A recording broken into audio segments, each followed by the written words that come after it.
మీకు తెలుసా, అయోధ్యకి దక్షిణ కొరియాకి చాలా అవినోభావ సంబంధం ఉంది. అయోధ్యలో ఇప్పుడు దక్షిణ కొరియా మాత విగ్రహాన్ని ప్రతిష్ఠించారు.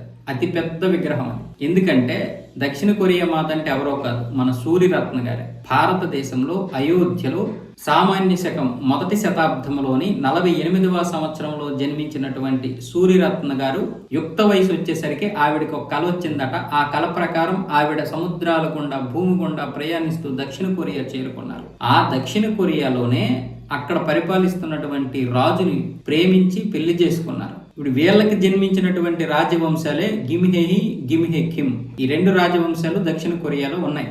అప్పటి నుంచి కూడా ఈ సూర్యరత్న గారిని దక్షిణ కొరియా ప్రాంత ప్రజలు పూజిస్తున్నారు. ఆవిడ చనిపోయిన తర్వాత ఆవిడ గుడి కూడా కట్టారు. ఎందుకంటే ఆవిడ భారతదేశం నుండి, రాముడు జన్మించినటువంటి ప్రాంతం నుండి వచ్చారు కాబట్టి, అది కూడా తను ఎందుకు వచ్చారు, ఇక్కడికి ఎలా రాగలిగారు అనేది ఏంటంటే, ఇక్కడ ఈ రాజ్యవంశం నుండి ఎలా వచ్చారు ఏంటని తన యొక్క కళలో జరిగినటువంటి విషయాలన్నీ చెబితే అప్పటి నుంచి ఆవిడ్ని పూజించారు. ప్రతిదీ కూడా తారికంగా ఉంది కాబట్టి పూజించడమే కాకుండా ఆవిడ చనిపోయిన తర్వాత ప్రతి సంవత్సరం కూడా అయోధ్యలోకి రావడం, అక్కడ రామ దర్శనాన్ని చేసుకోవడం, అలాగే ఆవిడకి సంతాపం కూడా ప్రకటించడం జరిగింది. అలా ఇప్పటి వరకు 60 లక్షల మంది దక్షిణ కొరియా ప్రాంత ప్రజలు ఇక్కడికి వచ్చి స్థిరపడి చివరికి ఇక్కడ కూడా ప్రాణాలు విడిచినటువంటి వారు ఉన్నారంట. అందుకే మన దేశానికి దక్షిణ కొరియాకి ఈ విషయంలో కూడా మంచి దౌత్య సంబంధాలు ఏర్పడ్డాయి. ఇది కూడా ఒక పెద్ద కారణం. ఇక్కడ ఇంచుమించు వాళ్ళ సొంత డబ్బుతో, దక్షిణ కొరియా డబ్బుతోనే ఇక్కడ 60 ఎకరాల్లో ఒక పెద్ద పార్కును కూడా డెవలప్ చేశారు.